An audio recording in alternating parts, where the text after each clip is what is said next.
Well, good morning, Mary. How are you? Great, Elsa. How are you? I'm doing great.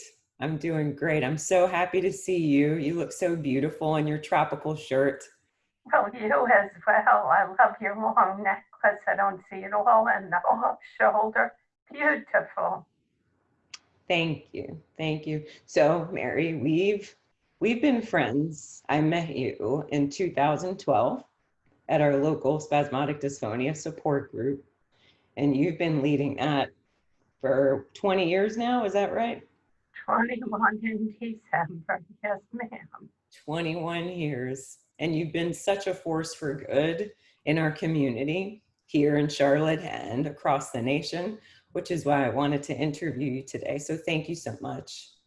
Thank you for your kind words, Elsa. This has all So, been a privilege on my end, and I am blessed beyond measure by the relationships over the 31 years of involvement in both Charlotte and then the national. And it's been quite a journey for me, very rewarding, and I'm just blessed, period, to be part of such a community. and we're blessed by you too. So thank you. So I want to start by you taking us back to before you had SD. What what was your life like as an adult before you had SD? It was wonderful the first 35 years of my life. I come from a family of educators on my mom's side, and it comes very naturally to me. My aunts, uncles, grandparents, my mom were all educators, so education was valued highly, as well as faith. Our Irish Catholic faith is very strong. I'm a product 12 years of Catholic schools taught by many nuns.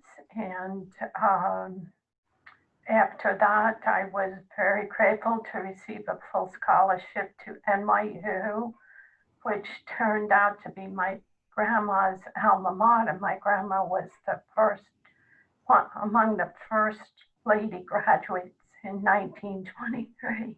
And while we were waiting for results from different colleges, she kept saying to me, Mary, you just wait, my alma mater is going to come through. And I loved my education. At NYU, I was part of the University Scholars Program where we volunteered all over the city. And also, my junior year brought me to Paris. My major was French, but I did my junior year in Paris as part of NYU, and it was just a wonderful education. And then after that, very shortly after I met my wonderful husband of 44 years, Patty, and after struggling with infertility for at least 6 years, we were blessed with the miracle of our boy James, who's now 39. So my life was quite normal, I guess you would say. After the miracle of a son, I wanted to stay at home for a little while, but I knew that I wanted to teach high school French. And then some traumatic things happened that changed that entire direction. Was that too wordy? No, that was fantastic. That was fantastic. So what are you open about talking? What was the traumatic Well, incident? we left New York and New Jersey. We're both native New Yorkers, my husband and I. We followed my husband's job, and it was a new adventure for us 35 years ago to relocate to Charlotte. A year after being here, my father died, and it was quite traumatic. And then the following year was the most traumatic. My 6-year-old niece was on a field trip in kindergarten and was stung, they think, by a mosquito anyway, viral encephalitis, and she had to be put in a coma.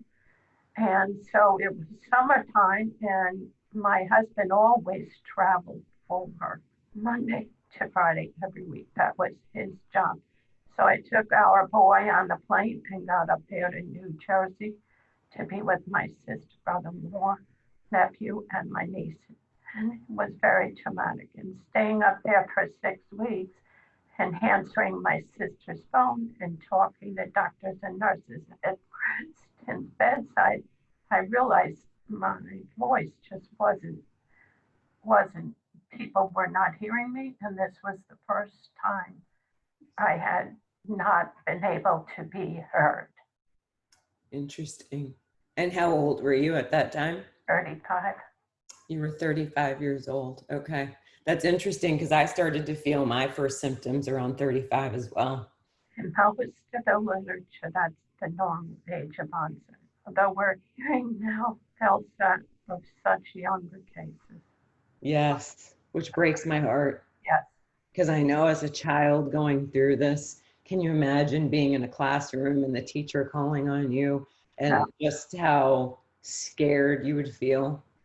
And everyone looking at you and then giggling is just fine. It makes me want to cry thinking about it. My heart goes out to those children and the parents that are supporting those children. Yeah. Okay, so you're 35 years old. You're up in New Jersey. You start realizing I'm not able to communicate the way I used to. So what happened next? I'm sure that was very frustrating. What did you do? Well, I just did my best to answer phone calls and speak to, on behalf of my sister and brother-in-law who were in the room at the time. Otherwise, I wouldn't have been the first to speak. But I really believed, Elsa, that it was stress. And that once I got back home, and, by the way, my niece survived, and she's 39 now with some challenges, but she's my godchild, and they've since moved to Charlotte, and she will always have a very special place in my heart. But I was finishing up the graduate program here in Charlotte for Master's Secondary Ed, and I decided to take advantage of the free counseling up there because I thought, well, maybe it's just me. Maybe I might just be a weak person. And in doing this one-on-one therapy with this psychologist, finally he said, no, I think there's something way beyond being worried or upset or emotional. And I finally went to one doctor and he said, I think I know what it is, but I'm going to send you to Winston-Salem to make sure he knows more about it. And in those days, 87, 88, took me 2 years for diagnosis. 89, there was no Botox. There was no national NSDA. But I eventually did a second opinion in New York with my sister and brother-in-law, and this opinion in Winston-Salem, and arrived at an ABST diagnosis. And the ENT in Winston-Salem said, and by the way, a new support group is just starting up in Charlotte, and that was God's providence. Absolutely. The same time, and then come to find out the national was forming. So, yeah. And what was that like for you when you finally got the diagnosis 2 years later? Was it a relief? Were you frustrated? Were you sad? All the above, Elsa. But I felt like it was a validation.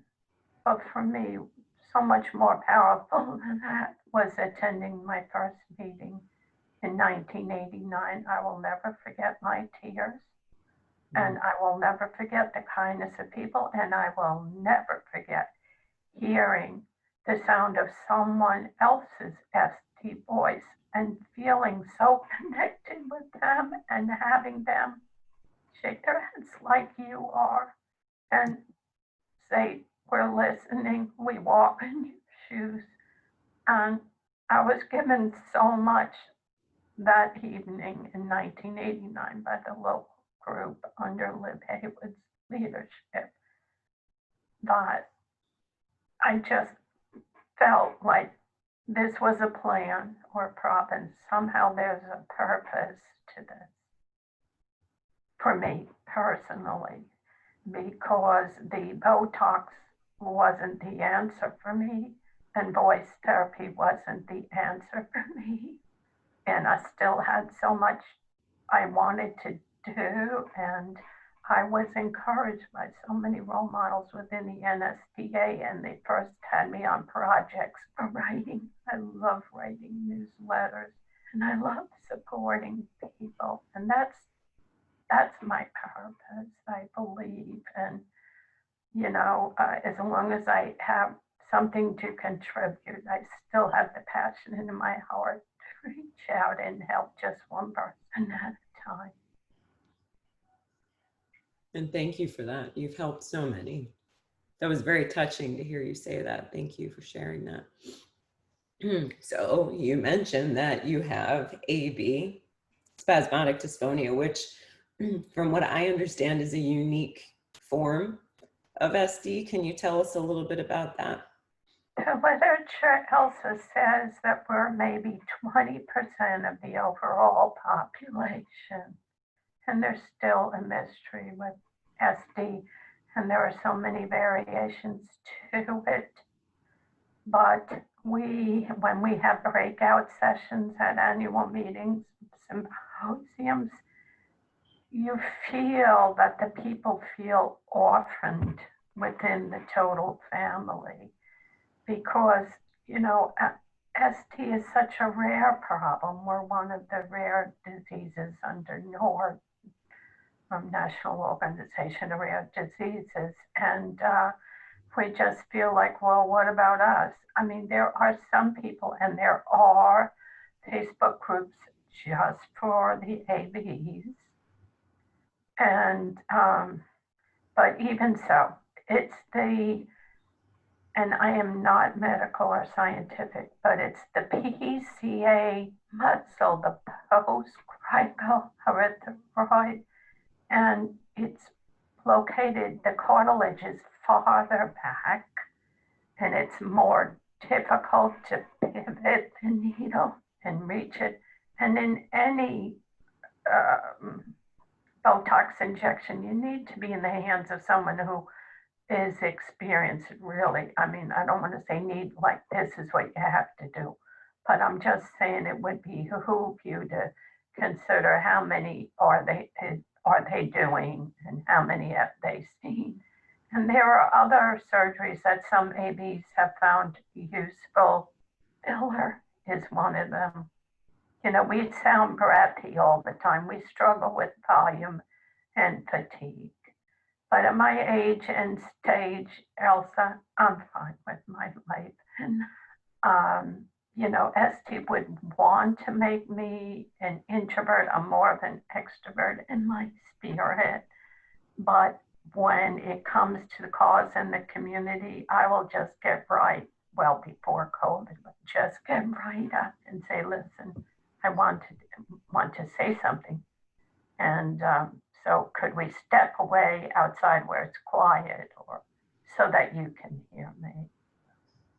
So let me ask a question about one of the things you just said.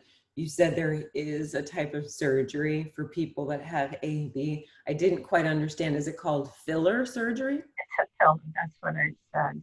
Yes.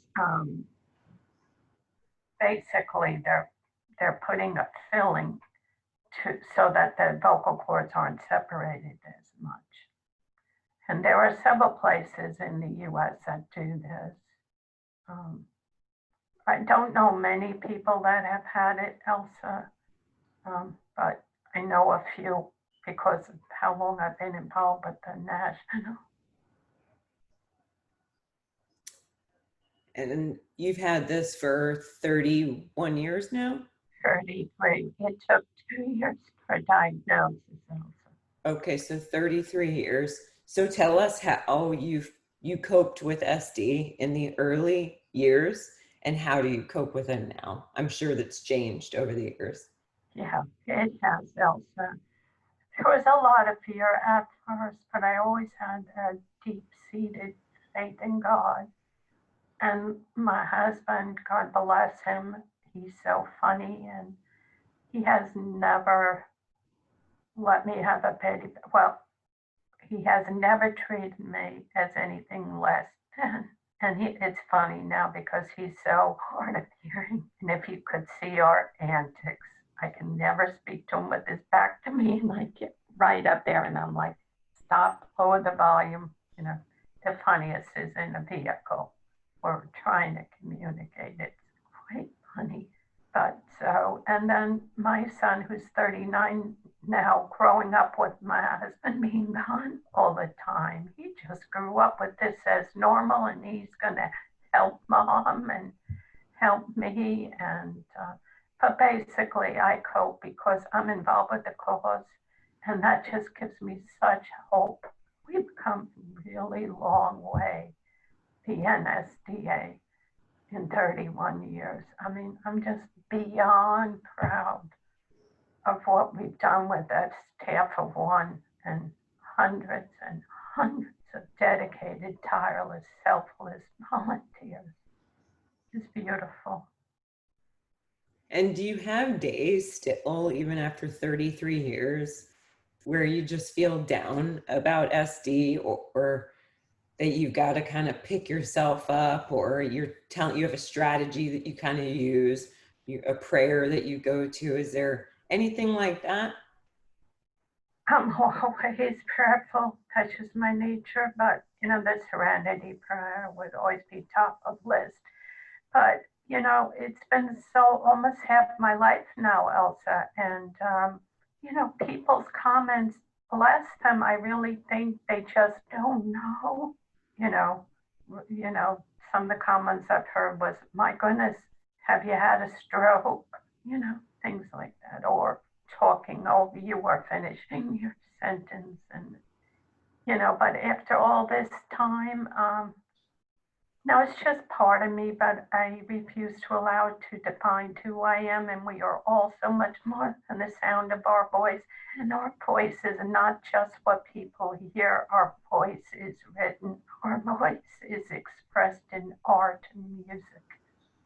So, no, everyone, and it's my older years, I know, but everyone is struggling with something. And I'm just grateful that SD, while it's difficult, frustrating, all the above, it's not life-threatening, Elsa. And there are treatments. They don't all work for everyone. But there are many, many people that are willing with open hands and hearts to listen and walk alongside you. And what do you feel you've done to really accept your voice? You mentioned that you're very prayerful and you're very involved. It's been 33 years. What has helped you accept it? The inspiration and motivation of fellow ST warriors. You know, I'm always on, not always, but I'm frequently reading and listening and sharing. I very much enjoy the committee work right now and the collegiality on the board. We're all volunteers, we're all different. We all have different points of view, but we come together in the same boat, going in the same direction, on the same team, one voice to help and give hope. And you do that so beautifully. You do that for us in our meetings that we used to have every other month. How I miss them, Elsa. Yeah, I'm so proud of the Charlotte community. You know, most of you don't get to follow me to the annual meetings, but I brag about Charlotte, and they know it. When we brought the national to Charlotte in 09, Elsa, we shown that entire weekend. We had welcome reception. We had silent auction. Our members stood up and welcomed everyone. It was, and it became a model. So then again, it's God's plan on the committee work of annual leadership workshops, because we believe that we must educate our leaders and provide every resource we can. And, but, you know, I'm just, I don't even have the words to describe my pride in the Charlotte community. To know that they're my family, to know that, I guess if you want to say I've earned their respect or something like this, I don't know, just to see how they welcome people, and it's just a wonderful thing. And how did you first get involved at the local level? You're involved both at the local and national level. How did that all kind of come to pass? So this doctor in Winston-Salem said, hey, a group is founding. And at that time, AOL was starting a chat room. And Dot Salvy's one of my role models. She's in Greensboro. She's been on the board from the beginning. But Lib Haywood was like a wonderful folksy leader, but her sensibility was more like, just get the people together and let them talk so they know they're not alone. But then she saw in me, oh, you're not really going to teach. You got all this stuff going on. So you'll write the newsletters and you'll back me up. And for years, she would say, you lead, you lead. And she finally looked at me one time in the car, because we drive carpool. May she rest in peace. And she said, look, it's time. It's time for you to lead. And of course, you're not going to lead the same way I led. But you have a lot of gifts to give, Mary, and you need to lead. And she talked to me. She has 3 daughters, and I'm the age of them. And she talked to me the same way she would talk. And we were roommates on national symposiums. We went to worldwide meetings for the Dystonia Medical Research Foundation in the late 80s. That executive director, then, may she rest in peace, Dr. Val Levitan, sat right down next to me, 300 people. You seem very interesting to me. What is it you do? And there I am. Well, I was supposed to be teaching high school French. I love to write. I lead a local group. She said, well, then write it is.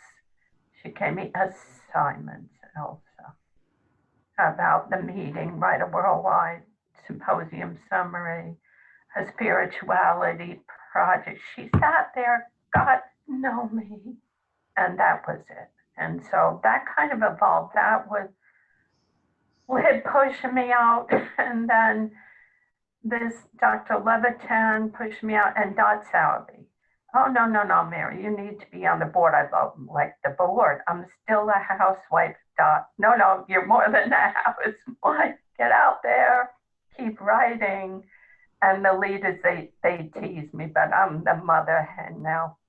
I get to talk about them. Like, I'm going to send the quarterly report on their activities today. It's the end of the second quarter already. But it's such pride to quote them and have the photos and talk about all their great work. Rah, rah. And then we get to give the awards out to the individuals. And we all cry, because after all these years, Elsa, you know, you worry for the next generation, you worry for the health of the organization, and yet people step up and it's just, I don't know, I don't have words.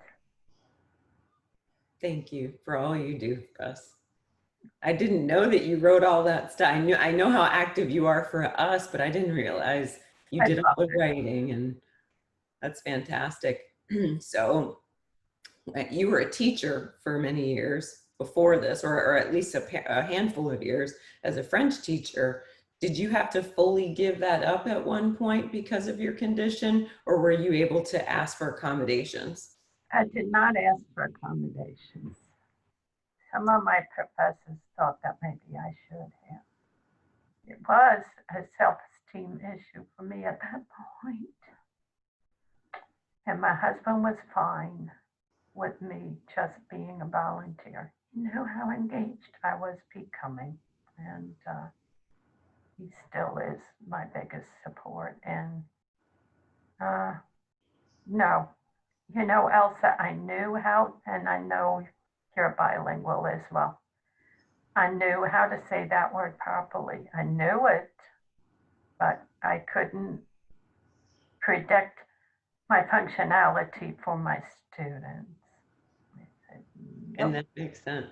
I speak Spanish, as you said. My mother's Mexican. For some reason, when I speak Spanish, it's much more difficult than it is in English. I don't know why. And I'm not a native speaker. I that was my first language technically, because my mom couldn't speak English when I was born. But, you know, I went to school in English, and that was, you know, always my kind of foundational English. I only lived in Mexico for 3 years. But when I try to speak it even now, I still know it. I still can say the words, but it's way harder for me for some reason. And that's been a big loss for me. So I imagine it was a loss for you too. It was at the time. But it was so long ago, and it was a pivot. It was a turning point. And I had people helping me to rise up, as you say, or to overcome. Life is full of obstacles, and many have so many more than I have ever had so far. So there's always a gift, a relationship along the journey. So speaking in practical terms, you said when your son was younger and you were younger, you had a little helper. And I know Patty, your husband, he's amazing. We all love Patty. But let's say you're by yourself and pre-COVID times, you know, you can come and go as you please. What are some of your strategies to communicate out in public? Let's say you want to order something or get a coffee or go to Chick-fil-A or, you know, drive through. I don't know, maybe you avoid the drive-throughs like me, but how do you cope? In the middle of the steering wheel and me when he needed something from the drive-through, and he ended up working fast food and diagnosing a woman many years ago at the backyard burger. You have what my mom has. She leads a group, but anyway, you know, for years I would have an index card at the ready, like at a deli counter, because I'm short anyway, and then the counter's up here, and I'm pointing like. And now with the mask, I find I'm doing that again. When you have to give a phone number or something, I'm either showing my phone or I write it down because it's such a struggle. The other day in the Harris Theater, the butcher, she couldn't get me. And I almost put my mask on, but she's like, no, stop. I'm going to get this. So I don't know, Elsa. There's no one right way is there. I really don't know. And you have a card that you said that you hand people? I do. I write index cards like the deli order, but I walk around for 25 years since we created this trifold wallet card. Pull it up a little bit. I can't see it.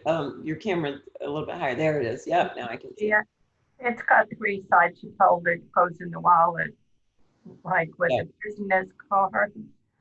And when I get pre-COVID, as you say, when I get in a conversation and someone really wants to understand, I'll give them the card if they're interested. I've given many, many cards away.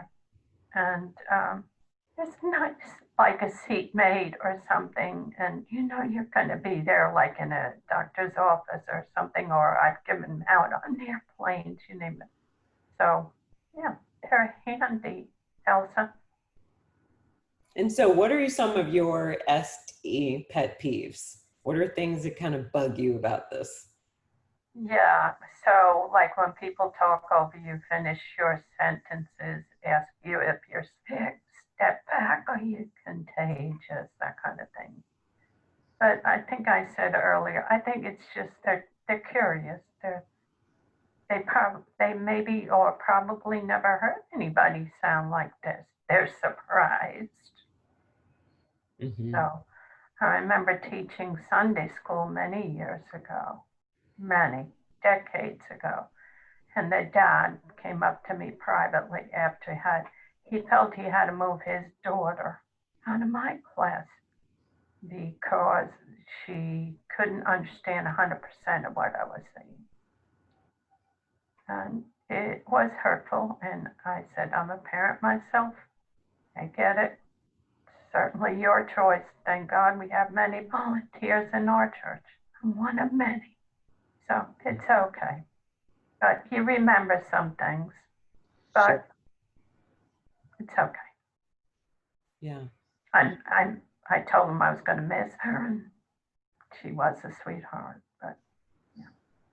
So, as I mentioned before, the reason I felt compelled to do this interview series is to help those people, or maybe loved ones of people that are struggling with spasmodic dysphonia, whether they're later in life, a later life stage, if they're kind of middle-aged, or even younger people. We're hearing more and more, like you said, that kids as early as 10 years old, 8 years old, are being diagnosed, which 20 years ago, we really didn't hear too much about that. So what would you say to offer encouragement and support to people that might be hurting right now, or just feeling down about their condition? Maybe they've just recently been diagnosed, or maybe they've had it for a while and they're just so frustrated. What would you say to them? There is help and there is hope. And there is a national organization, nsdadysphonia.org.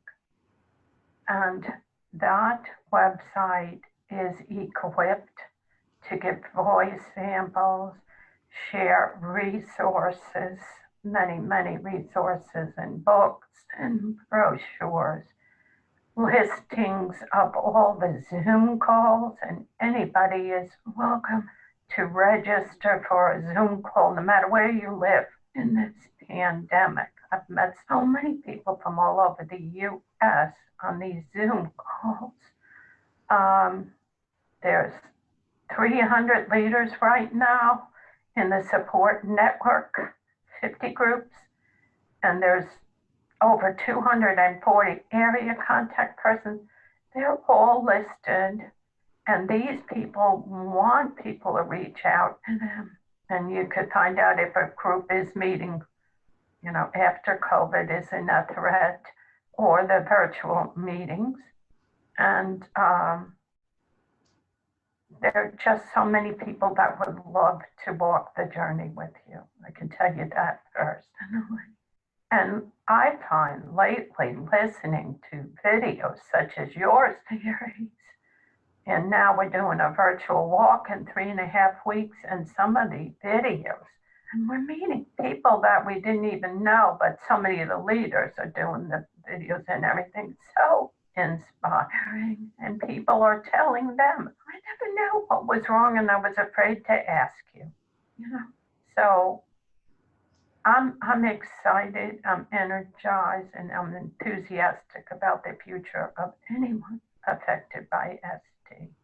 And there are so many moving poems by people with ST expressing their feelings. We've done 2 national contests, Share Your Story and Our Story. And they've got short essays and poems, and the last one, Share Your Story, had art in it as well. And there, the artists who entered, they gave the reason behind their inspiration. It's just so inspiring. Well, thank you so much, Mary, for your time. Yeah. Thank you for sharing your heart. And I know that this message is going to help people. So thank you again. Thank you. Have a great day, Elsa. Bye. Thank you.